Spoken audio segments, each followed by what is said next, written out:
Should I say something or should I just speak?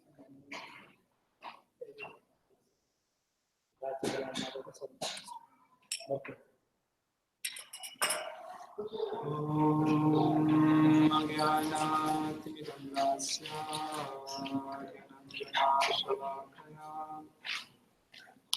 Chakshurannalitam yena tasmai shri gurave namah. Mukham karati vachanam yatripatamaham bhante shri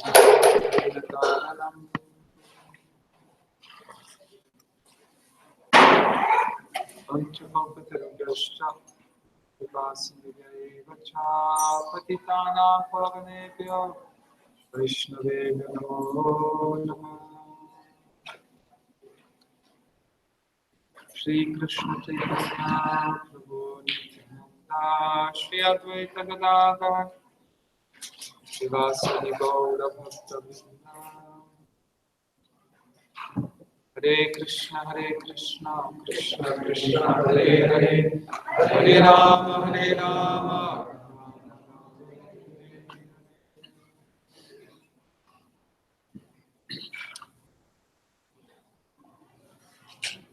I was not given a topic on which to speak, but I assume since you're doing the Ram Leela performance, I assume that I should speak on Ram Leela.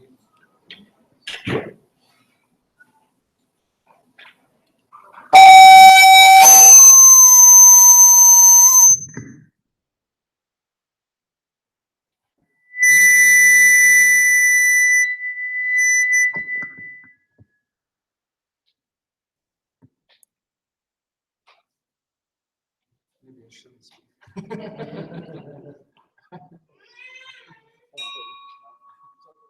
Krishna's not happy with me.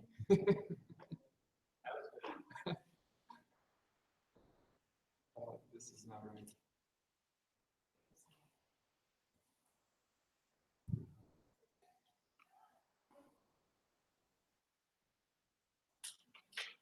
This is not right. There's so much noise coming from. You hear that? Way too much noise.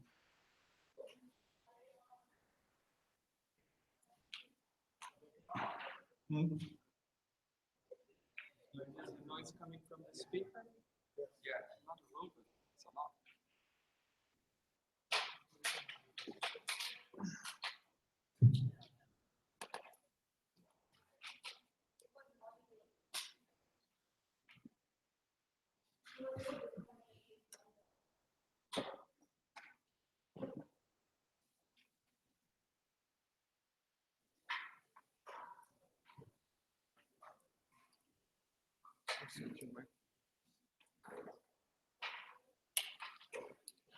Hare Krishna, Krishna Krishna.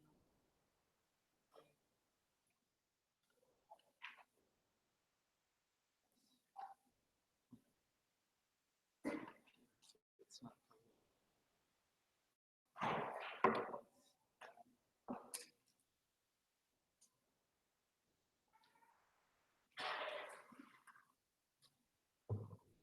okay, this is sounding good.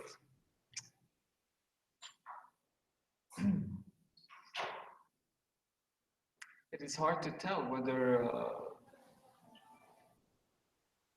the pastimes and activities of Lord Ram are happy or sad.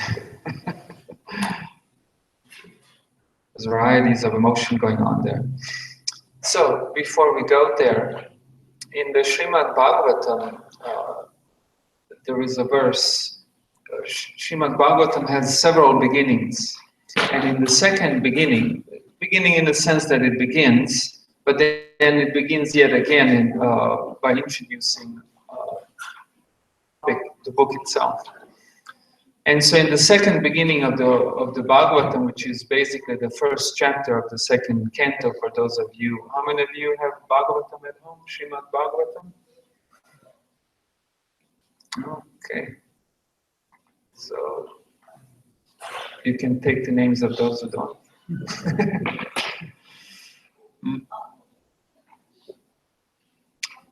in the second beginning of the Srimad Bhagavatam, there's a very valuable statement. Etavan Sankhya Yoga Vyam Swadharma Parinishtaya Janmalava Parapunsa Ante Narayana Smriti.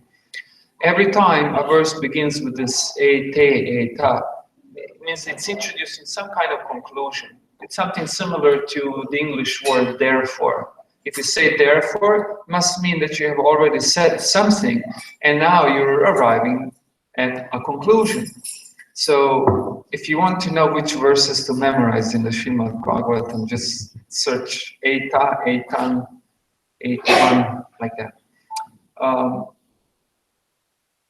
So therefore what? Different things are listed there. Sankhya, which means philosophical taking apart, analyzing the world. Yoga, performance of dharma or one's social, religious, and other duties.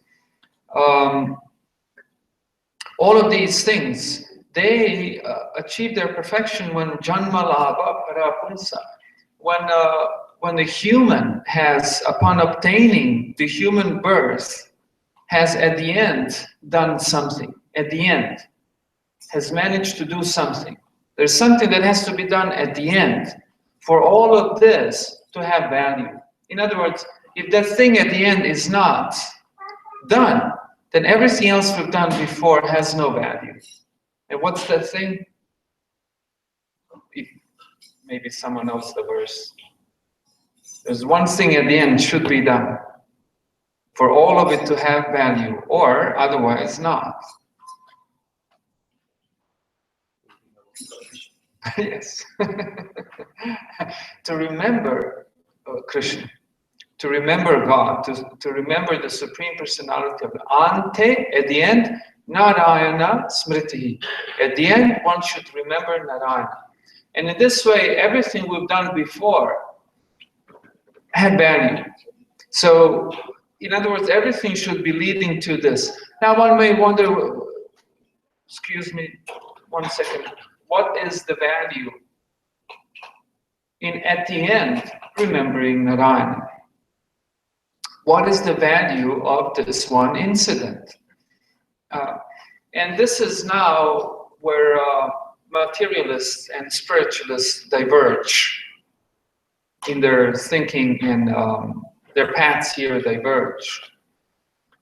To a materialist, the game is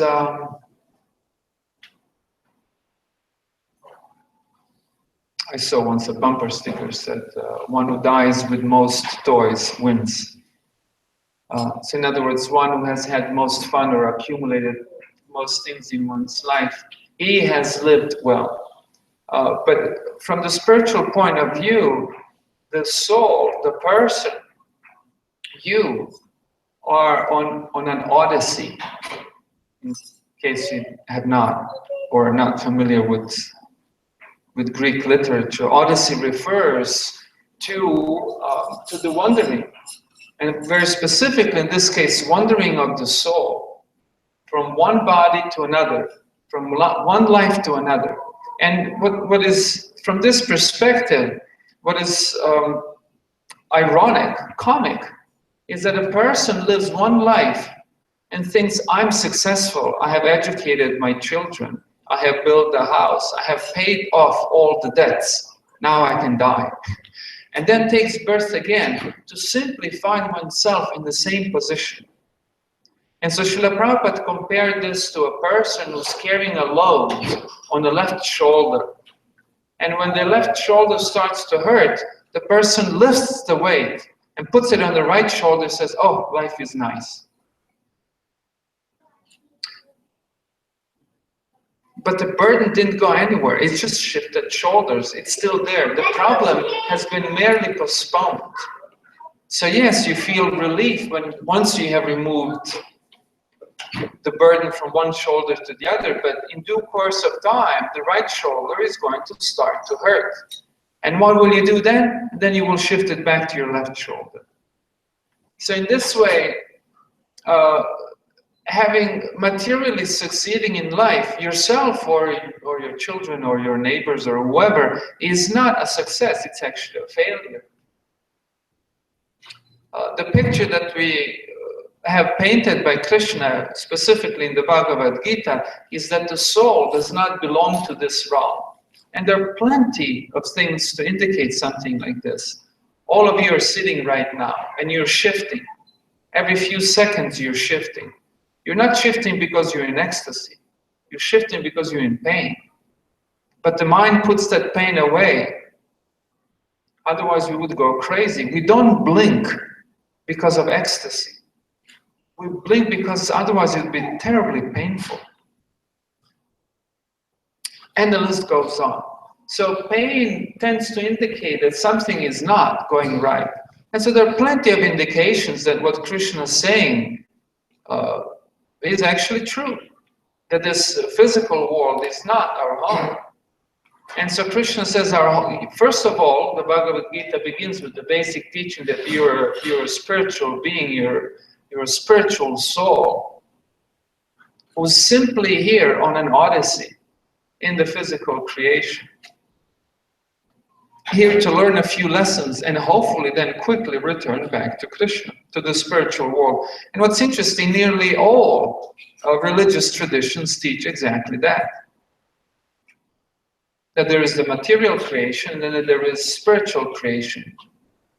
Different terms are used, heaven or whatnot. But the point is that the physical creation is not our home. And so therefore, at the end, we're Narayana.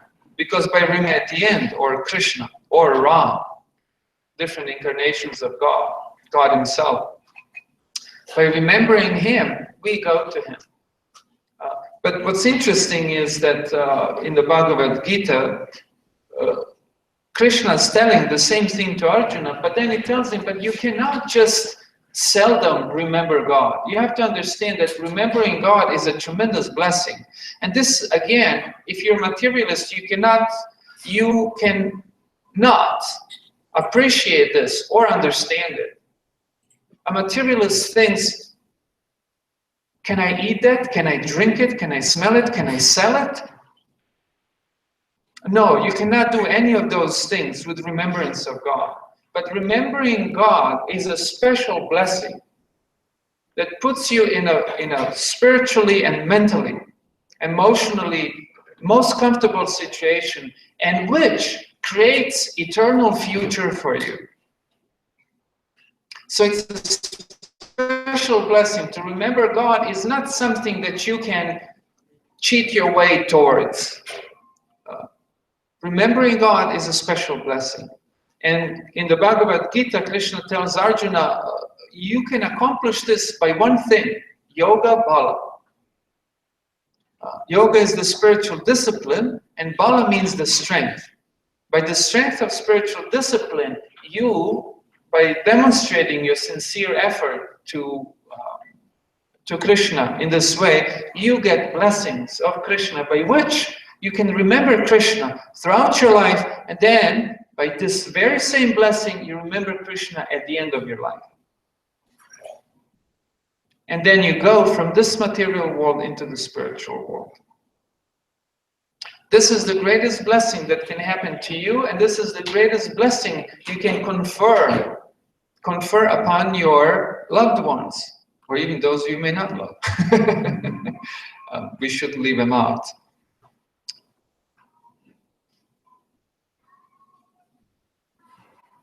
So, when commenting upon this verse, Srila Prabhupada says that the constant remembrance of the personality of God is possible only by the association of a pure devotee.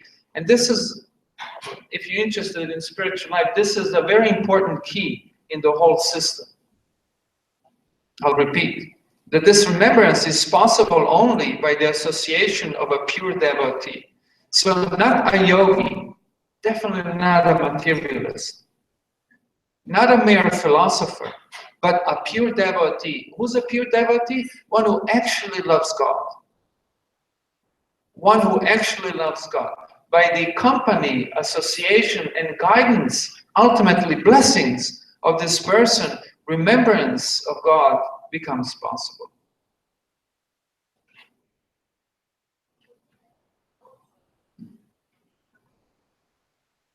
Srila Prabhupada also explains why this is so, because he can give a finishing touch to the transcendental activities in terms of prescribed duties defined in the scriptures.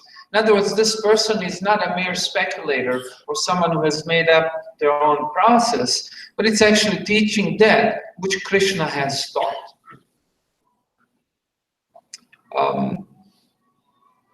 And then the last thing that Srila Prabhupada writes when commenting upon this verse, he says, life should be molded in such a manner that one is able to progressively remember the personality of Godhead in every step of life. Life should be molded in such a manner that one is able to progressively remember the personality of Godhead in every step of life. And now you could ask yourselves, what are the steps or what are the things you're doing to mold your life so that you can remember God, and not just remember God, but progressively remember God? You don't have to answer unless you wish to. But you can ask yourself, this is how you can gauge your spiritual health. What are you doing to mold your life so that you can progressively remember God at every step of your life? Progressively means that you're going up, that there's progression, there's progress in this remembrance in terms of quantity and in terms of quality. What arrangements are you making in your life to remember God like this?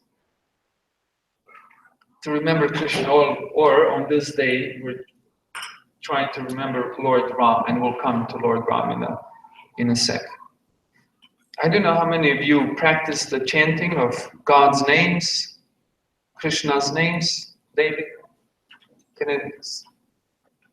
Who does it regularly, daily? Okay, that's good. Thank you. Please forgive me for questioning you like this, but I was given a task and I'm going to accomplish it.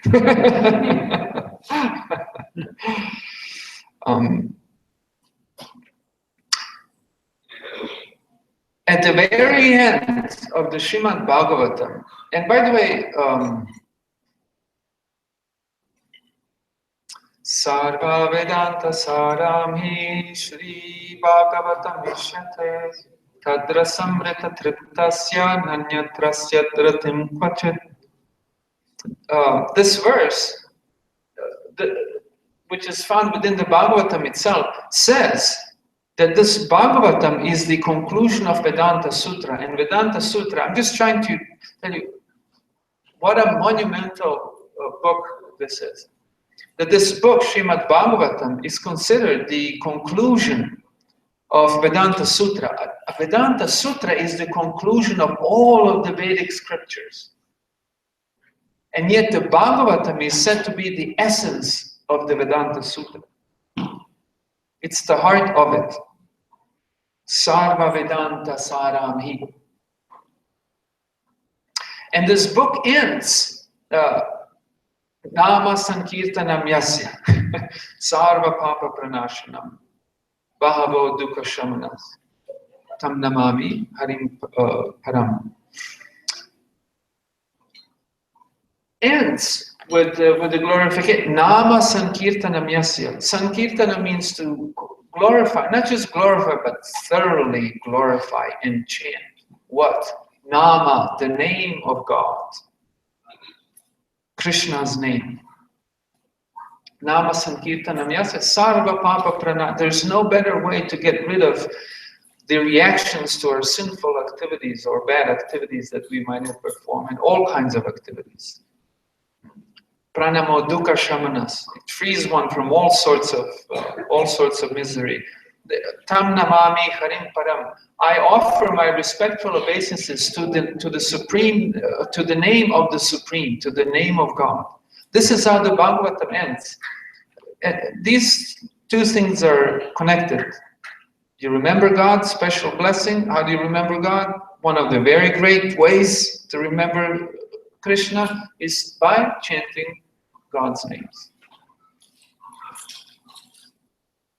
Rama Nama, right? People, devotees do that on Rama Navami. We chant Hare Krishna here. We chant Rama Nama also, but it's in the Hare Krishna Mahamantra also. So, when it comes to remembrance of Lord Ram, I assume, does everyone here have a Ramayana at home? Can we see a show of hands? Oh, you will hate me for asking all these questions. Okay. Do you have that Ramayana here, maybe by Bhakti Vikash Maharaj? I see. Is that Ramayana at the end? I see it right there. I think. Oh, okay. Oh, so you have some copies. Okay, good. I have not seen one by Amala Bhakta Swami, but one by Bhakti Vikar Swami, Ramayana by Bhakti Vikar Swami is the only Ramayana which portrays Lord Ram not as a fictitious person, but as a supreme personality of Godhead. So if you're interested, it's a good thing to have at home. What's that? Okay, but he doesn't say that he's God in there, so I won't promote that.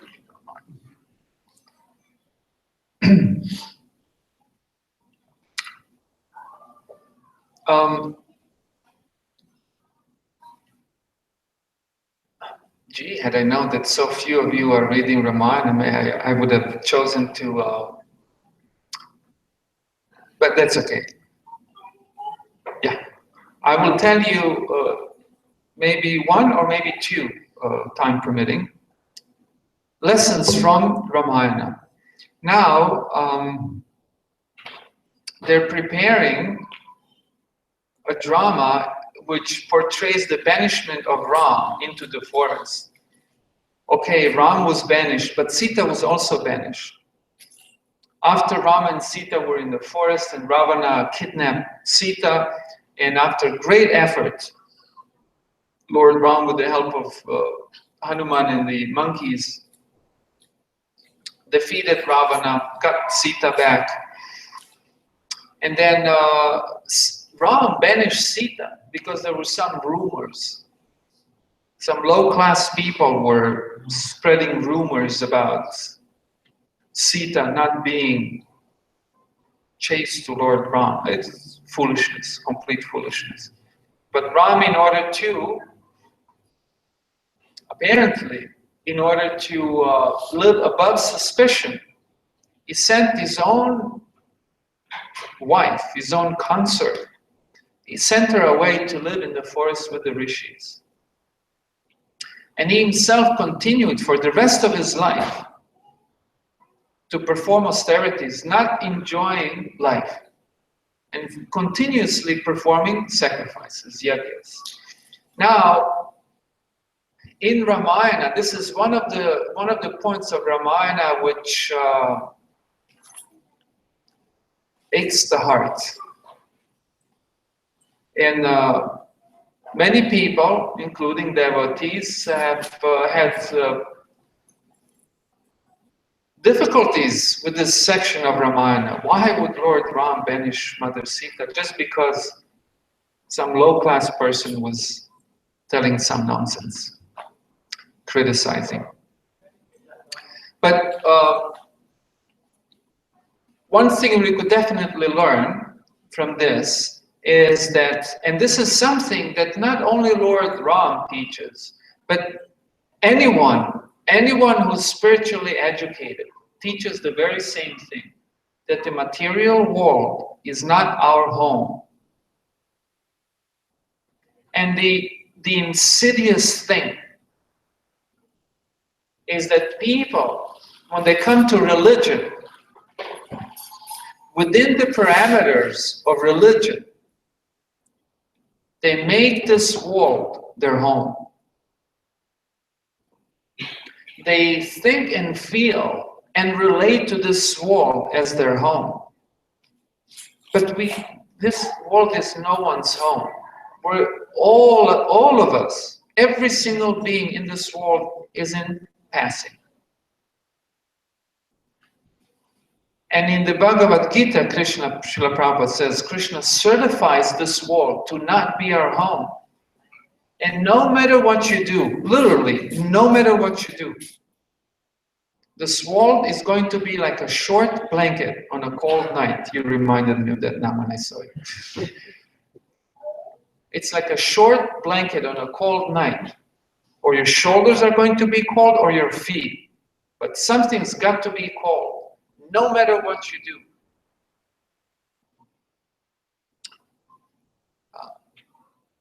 Even if you're religious, you're not going to attain material perfection where everything is going to be smooth and working just fine. These are fairy tales. Such a thing does not exist in this world. We see with the Mother Sita and Lord Ram. All of a sudden, first of all, he's banished into the forest. Then she's banished into the forest. Why? This is the message. This is to be expected from this world. This world is not meant to be our home. Spiritual world is meant to be our home. What's interesting about Sita, she was chaste, she was pure, she was dharmic, and yet she had to suffer. Pandavas had to endure some pain. These are lessons for ourselves. Not to scare us, but it is really not intelligent to expect that which cannot be delivered from a thing.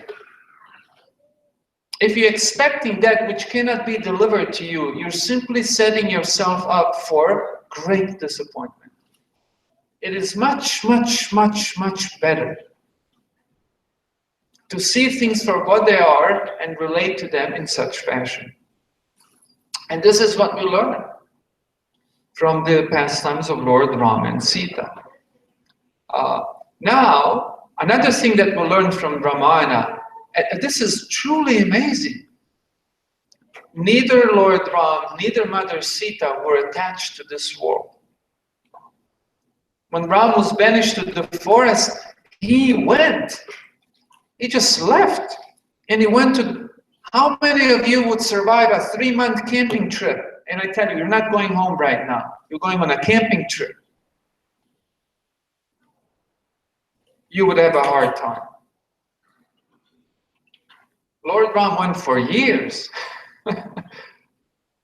Sita Devi too. When she was bent, she was left in the forest. No problem, just left. They were not attached to this world. More we live in such a way that we grow attachments to this world, more pain we're going to endure. But the funny thing is that the materialist thinks that the detachment from this world is a painful situation. That's not intelligent. That is what causes pain.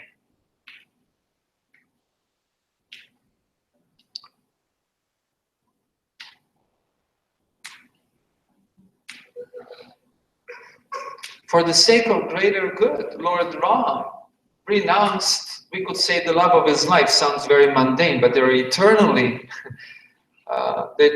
connected. They're the eternal divine couple. And Lord Ram for thousands of years lived without Sita.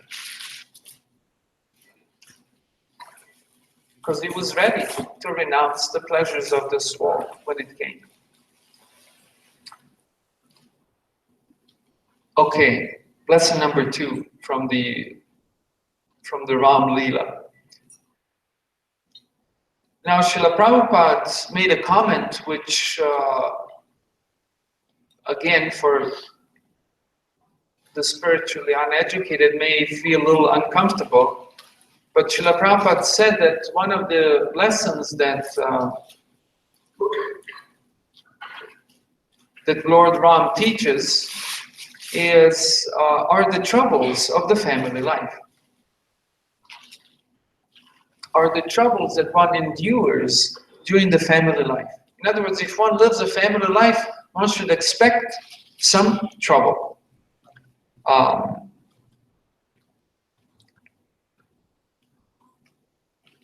Due to their relationship, they had to undergo so much trouble. Sita was kidnapped, Ram was in mental and emotional pain and had to go through so much trouble to find Sita back. If he was a sadhu, he would have had no one to have kidnapped from him. Just kidding. And so Srila Prabhupada said that one thing that Ram Leela teaches us is detachment from family life. Now we may, and rightly so, ask ourselves, why should we think in such terms of detachment from family life? After all, family life just seems very natural. I mean, you have a man, you have a woman, they attract each other, they complement each other, they naturally come together. And as a matter of fact, if we look around, for the most part, we see couples. We see the male and female principals attracting themselves everywhere.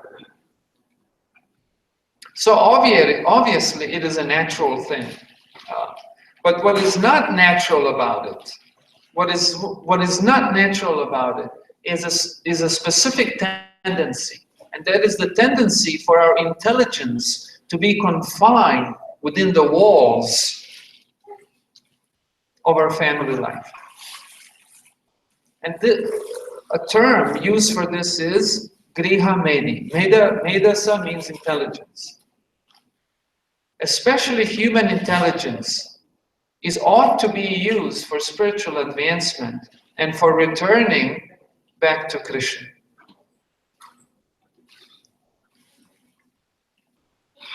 But when we become preoccupied by this wall, and some or other family life that tends to do to us, our intelligence gets completely absorbed, not in spiritual affairs, but in the mundane affairs. Does this have to be so? No. Does it have a tendency to happen? It does. So Griha Medi means that our intelligence, instead of being concerned with the ultimate goal of life, becomes concerned with an infinite, wave after wave, number of problems, terrestrial problems, which can ultimately never be solved. They keep coming just as the waves of the ocean keep coming. You solve one and you think, I'm good, and then another one comes. There's no end to it. Of course, we have to deal with the terrestrial problems, no doubt. But if this steals our intelligence, takes up the whole capacity of our intelligence, away from that which ultimately intelligence is meant to do, take us back to Krishna, answer the existential question. Why do I exist? What's the goal of life and how to attain it? Then we become merely a Griha Medi. So this is a warning. This is a warning to us from Srila Prabhupada through the Ram Leela. That we don't get lost in the attempt of trying to solve unlimited material problems, that our intelligence does not get diverted from that which is important to that which can never be solved. So, Om Tat Sat. Not sure how we're doing with time. Can I ask for questions or comments? Would be questions, I will check. Okay. So are there perhaps any questions or comments? Yes. Okay. I'm a father. You have? I'm a father. Oh, you are a father. Okay.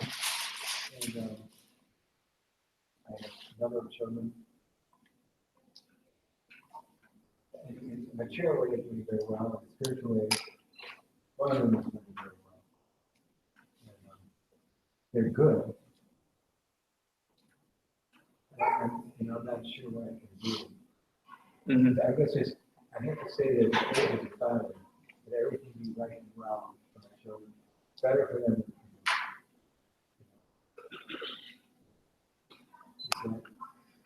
Well, there's one thing he's asking, he's saying that he's a father of several children and that his children are nice, good people, but he's wondering spiritually what he could do for them.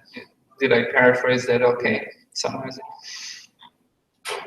Well, there's only one thing we can do, which is the best we can do. We do our best and then leave to God the rest. Certainly a duty of the parent is to take care of the children even materially, but spiritual care is always the primary care. As a matter of fact, Lord Rishabhadev in the 5th canto of the Bhagavatam teaches that one should not become a father or a mother unless one is capable of instructing the children in the science of self-realization. So it's no small thing to be a parent. It's quite demanding on many levels. And yes, one is expected to, by Dharma, is expected to take care of one's children, materially and spiritually. And what does that mean? That we should definitely do our best. We should definitely do our best. And those who are not parents, they better think about the nature of that responsibility and then prepare themselves properly. At least you can offer a prayer or two. But I'm not a parent, so I can't really give you much of a practical advice. I'm sure those who are parents would do better with answering that question. Is that okay? Yes. I was thinking how many years Sita was apart from after the community stayed there. How many years? She was apart. Oh, after the banishment. Thousands of years. What was it?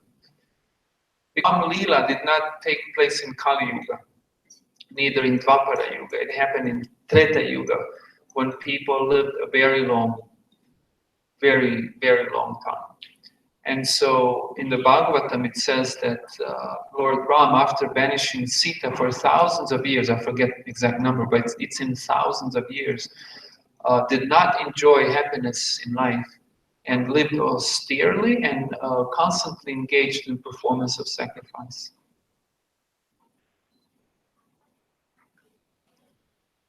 It's another thing we learned from Ram Leela, tremendous integrity.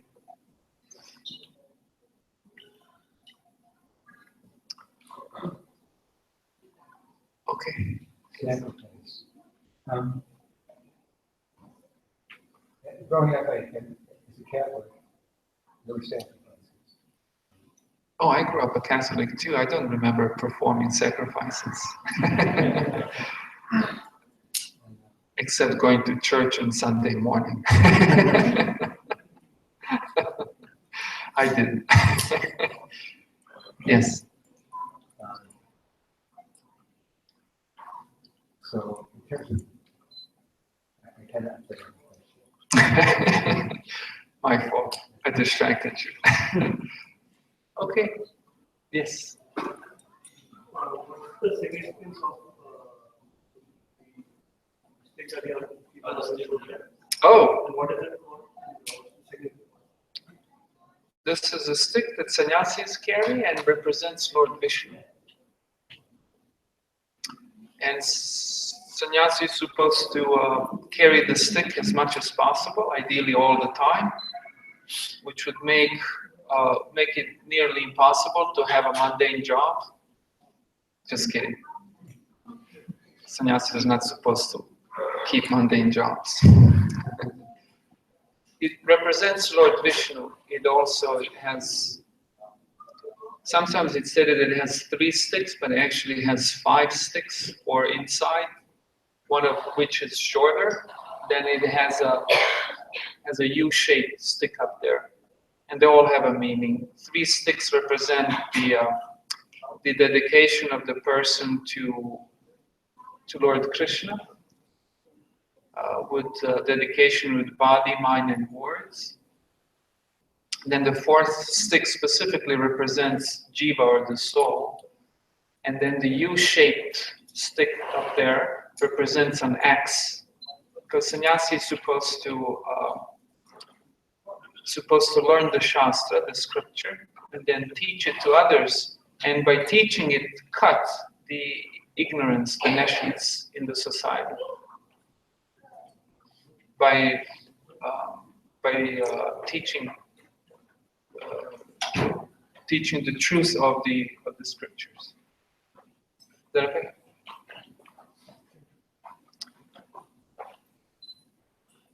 Okay.